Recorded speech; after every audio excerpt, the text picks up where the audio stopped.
Hello everyone, welcome back to Total Football Talk. We're going to talk about all the latest news coming out of Manchester United, and as always we have plenty to crack on with.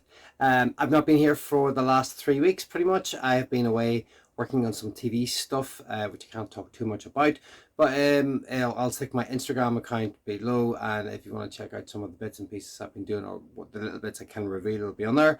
And we just need to crack on with all the latest Manchester United news. As I say, I've missed out on quite a bit. Obviously, we'll talk about a little bit on Bryan Mbeumo. I realised that deal's still not done yet. I thought when I went away it would be done by the time I got back. Obviously not. We'll also look a little bit of information that's coming out in regards to what the president of Sporting is talking about, Gyökeres. We'll look a little bit about Sancho. We'll look a little bit about Ederson and Adam Wharton, who there's obviously a lot of information coming out about that Manchester United could potentially be looking at a midfielder. We'll also look a little bit at Christopher Nkunku from Chelsea and what is happening with Tyler Malacia. Okay, we'll start with the top story, and this is being reported by Rob Dawson from ESPN, and it's Manchester United can boost their budget with incoming transfer fees. They might have the headroom to move for a midfielder for the likes of Atalanta's Ederson or Crystal Palace's Adam Wharton.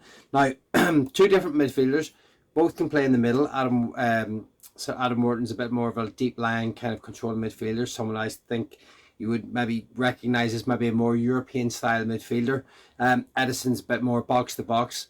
He likes to get up and down the pitch. He likes to be involved with everything. He likes to get on the end of things and score goals. He also likes to track back and make things work in his own box, making tackles, etc. Both very, very good players in their own rights. If you were to have the opportunity to buy these players, who would you go for? I'd love to hear in the comments below. But my question is, how do we actually make this work? The only way we can make this work is unless we sell the likes of Anthony, Rashford, Sancho, Garnacho, all these players that need to be moved out of the club for one reason or another. And I just think, and I've just got a bad feeling that I don't know how we do this. I don't know how we actually remove these players. Sancho doesn't seem to want to go. He's just playing on the fact that he wants to see out his contract. He wants the money. No one else is prepared to pay him. Napoli are interested. Juventus, there's been links with over the last couple of days, when I've just been catching up with stuff.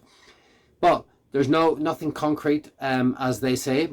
I can't see any movement there. I just don't see Sancho giving up his wage, and I can just see him sort of pottering around sort of Carrington for the last year of his contract, just trying to eke out as much money as he can. He should look at other players, the likes of Scott McTominay, who's gone out to Napoli, probably earning a little bit less money, but absolutely having a ball, won the league, and his career is flying again. And I got kudos for the kid McTominay. Very, very, done well, made a footballing decision. Jadon Sancho just seemed to be making a monetary decision at the minute. Well, that's how it's coming across, because there have been offers, and he doesn't seem to have taken any at the minute. Now, my fear is that we're just going to end up loaning him out again. All we get is that 5 million, fee from 5 million sort of fee from Chelsea, and he just kind of walks away next year, and we don't get anything else, which is an absolute crying shame. We've also still got to try and get rid of kind of Marcus Rashford. He's holding out for Barcelona. We know the Nico Williams deal is kind of falling through, but we also know that Barcelona are keen on Diaz from Liverpool. Excuse me, I was a bit ill when we were away. So, and I've just got a feeling Marcus Rashford, his dream move to Barcelona may not happen. And then what happens, Marcus Rashford? He has a World Cup year coming up. He wants to play. He needs to be playing to get back in the England team. What's he going to do? Is it going to be another loan move? And then we can't get any money for him. Garnacho wants to play in the Premier League. We don't want to sell him to a Premier League club. There's so much going on. There's so much frustration at the minute. And if we could just sell some of these players, maybe we would have the opportunity to bring in an Ederson or a Wharton and really solidify our midfield, which does need we do need a midfielder, a energetic sort of midfielder that can adapt to Ruben Amorim's system. If we don't get it, we are going to be it'll be Casemiro again, who hasn't quite got the legs. Kobe Mainoo, we're not entirely sure how he's going to fit into Ruben Amorim's system. Bruno, who is going to have to be a lot more disciplined if he's playing in it too, and I'm not sure whether he can do it for Portugal, but I don't know if he can do it with the pace and the power of the Premier League and still make it work. So that was going to be an interesting one. You also have a couple of the younger kids coming through from the academy. So maybe that's maybe where we're going to end up looking at the minute. But yeah, Ruben Abraham's really keen to bring in a midfielder. But the only way we can do this is by selling. And at the minute, we're absolutely rubbish at selling because no one wants our players. Even Anthony, who's had a brilliant season with Real Betis, is still on the books with no sign of actually leaving anytime soon. We need these players out as quickly as possible. It's the 1st of July tomorrow, and we need things to start moving. But that's where we are with that. So get your thoughts in. Who would you prefer, Wharton or Ederson? For me, I'd take either right now. I think both would fit well into our midfield. Wharton is a bit younger, but I think he'd probably end up costing a bit more. Atalanta always do us over anyway with money, so either way, we're probably going to get slapped with a massive fee, regardless of who it is. But I suppose if I had a chance, I'd probably go for Wharton, slightly younger, brilliant midfielder, and Premier League proven. That's where I would go. Okay, we'll look at the latest news that's coming about Mbeumo, and Brentford feel that Bryan Mbeumo is worth more than Matheus Cunha. So, as per usual, Manchester United are being dragged across the coals to figure, in a way to they're being eked more money out of them. We know that we're down to the final stages of trying to get the contract finished. It should be a done deal, but it's not. Manchester United just can't figure out how to make this deal work in terms of getting the last little bits of the contract tied up. As I said, when I went away to work, I actually thought by the time I come back he'd be a done deal. Nope, not yet.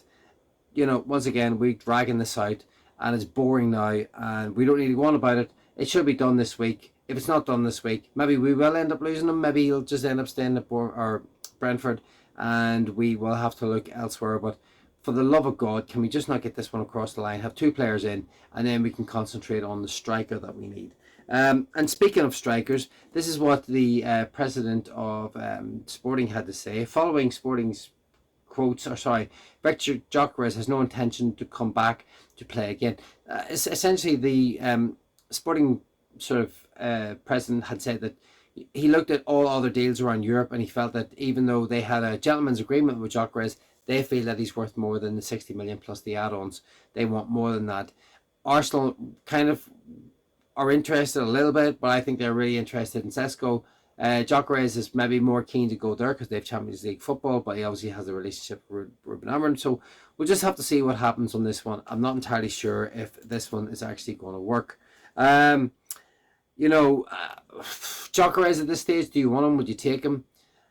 I still think this is a deal that could be done. I still think he'd be if we could have Mbeumo, Gyökeres and Cunha, as I've said before, I think that would be fascinating forward line. It would definitely transform from what we had last year, and we could maybe move up the table and maybe look at a top 8 or 7th position, maybe 6 at an absolute push. We could transform that forward line. Still don't think we're going to get top 4 with that because, as I said, we need a midfielder, we need a goalkeeper, you still need wing backs. There's still so much to be done to the squad, and I just can't see it all being done in that time. So this is another thing that could just come out, and it said the Manchester United are the only club to have spoken to in Frankfurt about Hugo Ekitiké so far. Now, I don't know. I've heard other teams have been speaking to him. His deal is going to be massive as well. They're talking 60, 70 million again for him. A young French player, very, very impressive. Like him a lot. But again, you're throwing him into the thrusts of the Premier League. Can he cope with it? Can he kind of, sort of manage the blood and thunder and the speed of the Premier League straight off? It's a lot of money for a kid, and if he doesn't work, it's another Rasmus Højlund on your hands where, he struggles to actually do what he needs to do. Gets burnt out in a year in, 2 years down the line, maybe he's not quite worth the money that you paid for. I'm not saying he looks like a class act. He looks like he's got a lot of talent, but I just don't know how we're going to make that one work. So we'll just have to see if there is anything in that. I just have a feeling this is just kind of paper talk. And this is another one that Manchester United have been offered. Christopher Nkunku, who is desperate to leave Chelsea. I wonder why. I think Chelsea have bought Pedro, they bought Delap. Nkunku knows that he's not going to get the opportunity to play much once he in the Chelsea ranks at the minute. He doesn't quite fit into them. Does he fit into a Manchester United system? Yes, he can play in the 9 and he is versatile. He's also extremely injury prone, and I would prefer him not to come to this club. Don't really want to be looking at him. He's kind of 27, 28 now. He, back when he was at Leipzig, there was a lot of talk, a lot of prospects. I just think in his time at Chelsea, it hasn't really worked. Hasn't really done the Premier League. And even though he has got Premier League experience, for me, it's a no. And then we've got the tail end of the stories, which is PSV are Eindhoven do not want to trigger the option to buy Tyler Malacia. So now he's coming back to Manchester United. So he's just added to the list of all the other players. And he's probably the least one to worry about because we only paid about 12 million for him. I don't even know if we can recoup that. We'll probably break even on him and not make anything. Potentially, hopefully he will get a club. I'm sure there will be suitors, and that he won't have to sit in the squad next year. But yeah, so that's where we are with Tyler Malacia. I don't know about the other thing I found quite interesting last night. A couple other bits of information. JJ Gabriel has decided to stay at Manchester United for another 2 years, which is brilliant. The kid is absolutely brilliant wee player. Got the world at his feet. 14-year-old playing in the under-18s, class act. I got a lot of skill. Dubbing him the new Messi. I wouldn't go that far, but I've watched him quite a bit in the youth team when I can. Seen a lot of highlights. Kid's very, very impressive. Brilliant that we managed to keep him for another 2 years at least, and hopefully we can keep working on him and maybe he can keep progressing, and who knows, maybe he'll be a 16, 17-year-old who can break into the team, but that won't be for a few years. But great that we kept him. And the only other bit of thing that I watched was Wesley Franco, who plays for Flamengo. I watched the game last night whenever Flamengo played Bayern Munich. Very interesting game. Bayern Munich beat them 4-2, I think it was in the end. But he looks a very, very young 21-year-old prospect who gets up and down that right side as a right wing back. He's got skill. He's got a lot of energy, especially in that heat. He did a great job playing. He played very well last night against, because he was marking Kingsley Coman, which is no easy feat. He's a very good player.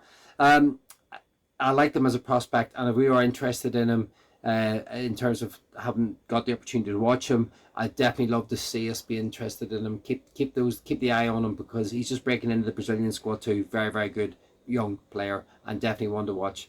Okay, guys, that's your roundup. Thank you very much for watching. I'm Keith, and if you're enjoying the content, I know I've had the break. Please hit me a like. Please hit me a subscribe, and get your comments in below on anything that I've talked about. And I'll see you tomorrow.